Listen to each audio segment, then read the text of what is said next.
How online reviews can help marketers. From the consumer side of things, being able to interact online and to voice an opinion with some degree of anonymity is the best that it can be. The customer can say whatever they wish without any consequence. It is a wonderful situation for that person, benefiting from the freedom of the internet as much as customers benefit from the freedom that they now have because of the internet. On the other side, marketers can derive a great deal of benefit as well. Marketers can learn a lot and achieve positive results in the same environment. As a business person, it is very important for you to recognize that online feedback is the pearl in the oyster. The feedback teaches you that what you are doing is beneficial or it is not. The feedback steers you in the best possible direction and allows you to understand where you went wrong, if you did. In short, it allows you the opportunity to improve upon what you have already shared and gives you the opportunity to do it better the next time around. It absolutely behooves you and your business to pay close attention to the online reviews that other people are taking the time and making the effort to post for your benefit. If you and your business are not taking advantage of online reviews yet, there are a few things that you can do to get started. You will see before too long that it is more than worth the effort to take those reviews seriously. Don't be afraid of negative reviews. When it comes to sharing online reviews for your business and your brand, you shouldn't be afraid to embrace the negative ones. In fact, you will see, in many cases, that you learn more and you benefit more from the negative than the positive reviews. The negative reviews will force you to really look carefully at what you are doing. Although the positive reviews will make you feel really good about what you are accomplishing, they generally will not help you to advance and to improve your products and/or services. If you happen to be in charge of choosing to post the reviews that you feel are deserving and that should be shared with other people online, you should weigh which reviews should be posted. If a particular review doesn't really do anything, you may want to consider omitting it.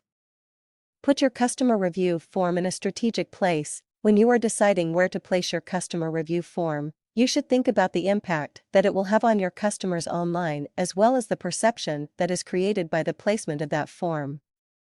One of your principal objectives is to make sure that you appear to have integrity and credibility. If you place your form at checkout, you will create that perception. It is very important that your customers consider that you are genuine, you really want to know what they think, and that you are relying on them to help improve upon what you have offered up to that point. Another strategic place for the form is on the About Us page. Don't ignore negative feedback. It is very important that you not only don't ignore negative feedback, but that you incorporate it into your communications with other people online. Additionally, you should respond privately to the person who has written negative feedback and let that person know how much you want to address and solve the problem that has been brought to light. If you do that, you will be connecting with the other person on an emotional level and you will be able to establish a relationship with that person.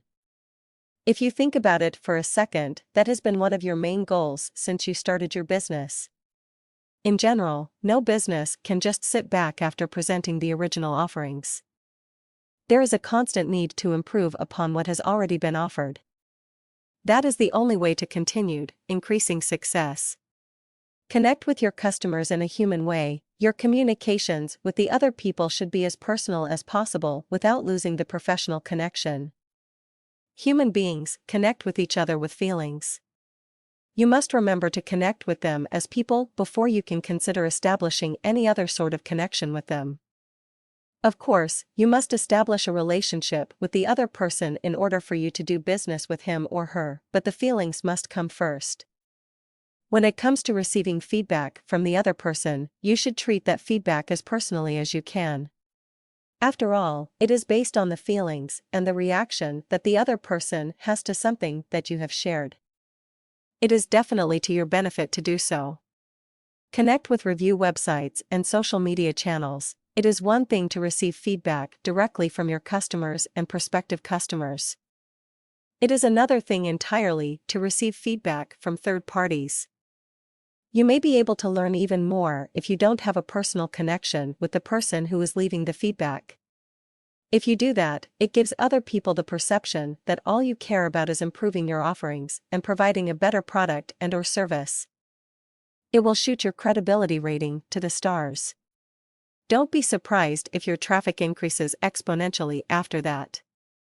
Conclusion: online feedback is essential to your professional success. Of course, that means that you will need to deal with both positive and negative feedback. Online reviews probably have a greater impact on brands that are not so solid. Those reviews can really make a dramatic difference. Neither positive or negative reviews are bad. Just remember that you stand to learn a great deal from what you may perceive as negative. If you look at it that way, it won't be painful and you won't try to avoid it. However, online reviews will only strengthen who you are and what you represent. You will see that embracing the feedback and what you can get from it will be the way to go.